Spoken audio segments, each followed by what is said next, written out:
కరెంట్గా ఇప్పుడు గ్లోబల్ మార్కెట్కి క్రాష్కి reason Japan అవుతుంది. ఏ చైనానో యూఎస్ అనుకుంటే ఆశ్చర్యపడాల్సిన అవసరం లేదు, కానీ జపాన్ 20 years నుంచి వాళ్ళు ఎప్పుడు జీరో కానీ నెగిటివ్ ఇంట్రెస్ట్ రేట్స్లో లోన్స్ ఇచ్చేవాళ్ళు. Bank of Japan has introduced a negative interest rate for the very first time. What it's trying to do is shore up a stumbling recovery in the world's third largest economy. అంటే literally government కానీ banks కానీ institutions వాళ్ళు bear చేసేది.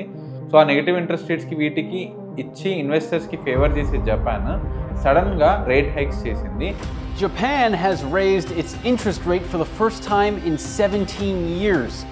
The country's central bank, the Bank of Japan, has raised short-term rates to between 0 and 0.1%. దీనివల్ల global మార్కెట్లో చాలా uncertainty అనేది form అయింది. అసలు వాళ్ళు 0%లో ఎందుకు ఇచ్చారు, అండ్ ఈ ఇన్వెస్టర్స్ ఎక్కడెక్కడ ఇన్వెస్ట్ చేశారు, and Japan is one of the biggest lender in global economy. So వీటన్నిటి గురించి తెలుసుకుందాము, క్లారిఫై చేసుకుందాం, అండ్ దీని ఇంపాక్ట్ మార్కెట్ మీద ఎలా ఉంటుంది, ఈ నాలెడ్జ్ మీకు ఎలా హెల్ప్ అవుతుంది ఏంటి అని చెప్పి క్లారిటీగా తెలుసుకుందాం అనుకుంటే వీడియోని లాస్ట్ వరకు చూడండి.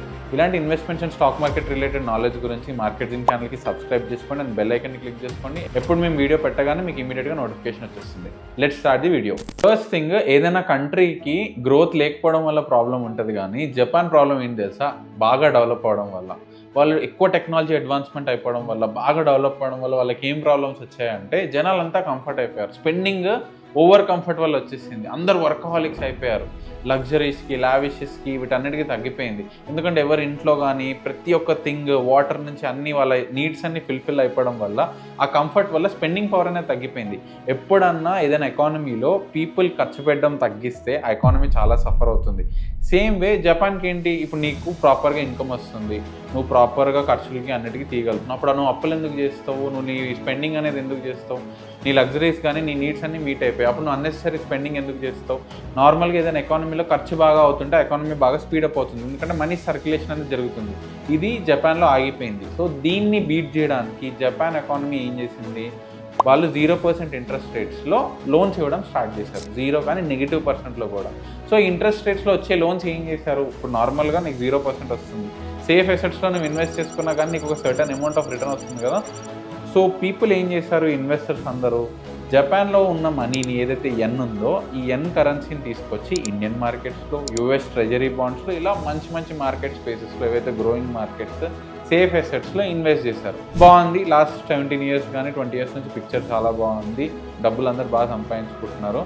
ఇప్పుడు ఏమైంది, వాళ్ళ కరెన్సీని వాళ్ళు స్ట్రెంథెన్ చేసుకోవడానికి ఇంట్రెస్ట్ రేట్స్ అనేవి పెంచారు. 17 years తర్వాత ఇప్పుడు ఇంట్రెస్ట్ రేట్స్ ఫస్ట్ టైం పెంచారు, అవి ఇంకా పెంచబోతున్నారు. దీనివల్ల ఏమైంది, ఇప్పుడు వరకు 0లో ఉంది, సడన్గా ఇంట్రెస్ట్ రేట్స్ పెంచితే డెఫినెట్గా ఇప్పుడు నాకు అక్కడ లాభం రాకపోతే నువ్వు డబ్బులు పుల్ చేసుకుంటావు కదా. ఇన్వెస్టర్స్ కూడా ఇప్పుడు అదే చేశారు. వాళ్ళ మనీని అంతా లిక్విడేట్ చేసేసుకుంటున్నారు డిఫరెంట్ మార్కెట్స్లో. ఇప్పుడు ఐటీ సెక్టర్, దట్టు యూఎస్ స్టాక్స్లో ఏఐ వల్ల ప్రాపర్ బూమ్ వస్తుంది. అండ్ చాలామంది ఒక కన్ఫ్యూజన్లో ఏఐ స్టాక్స్లో పెట్టాలా, ఐటీ స్టాక్స్లో పెట్టాలా, ఇలాగా ఆ సెక్టర్ మీద ఒక ఇంట్రెస్ట్ అనేది ఉంది. రీసెంట్ క్వార్టర్స్లో యూఎస్ స్టాక్స్ ఐటీ సెక్టర్లో బాగా పర్ఫామ్ చేసిన, వాళ్ళ ఫినాన్షియల్ రిపోర్ట్స్ బాగా వచ్చిన స్టాక్స్లో అంత పాజిటివ్ రిటర్న్స్ అనేవి కనిపించలేదు. రీజన్ ఎందుకు, ఈ ఎక్సెసివ్ సెల్లింగ్ అనేది జరుగుతుంది. జపాన్ వాళ్ళు ఇలానే ఇంట్రెస్ట్ రేట్స్ పెంచుకొని పోతే గ్లోబల్ మార్కెట్స్లో లిటరల్లీ $2 trillion వరకు లిక్విడేట్ అయిపోతుంది. That is a huge money. Indian మార్కెట్కి కూడా చాలా ఎఫెక్ట్ అవుతుంది ఆ సెల్లింగ్ ప్రెజర్ వల్ల. మన ఎఫ్ఐఐస్లో మేజర్ స్టేక్ జపాన్ కూడా ఒక కంట్రీకి చాలా ఉంది. సో సింపుల్గా ఈ మార్కెట్లో ఏదో పెద్ద క్రాష్ వస్తుందని కాదు, కానీ మార్కెట్లో ఒక బిగ్ డిప్ అయితే చూసే ఛాన్సెస్ చాలా ఉన్నాయి వీళ్ళు ఇంట్రెస్ట్ రేట్స్ పెంచితే. That includes US market and Indian market as well.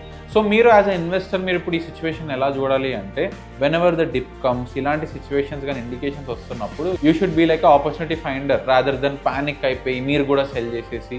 ఈ సిచ్యువేషన్ నుంచి ఒక లెసన్ నేర్చుకోండి. డిప్స్ని ఎలా ఐడెంటిఫై చేయాలి ఏంటి అని చెప్పి ఆ పర్స్పెక్టివ్లో ఆలోచించండి, కానీ పానిక్ సెల్లింగ్ చేయడం కానీ అలాంటి పానిక్ కానీ తీసుకోకండి. As an investor you should always be ready for the dips where you need to invest. Warren Buffett ఇలాంటి ఇన్వెస్టర్స్ 1-2 years కూడా ఆగిపోతారు మనీని అలా పట్టుకొని రైట్ మూమెంట్లో ఇన్వెస్ట్ చేయడానికి. మనం ఖాళీ 1-2 days కూడా ఆగలేము మన డిమాట్ అకౌంట్స్లో మనీ ఉంటే. So I hope I'm making sense.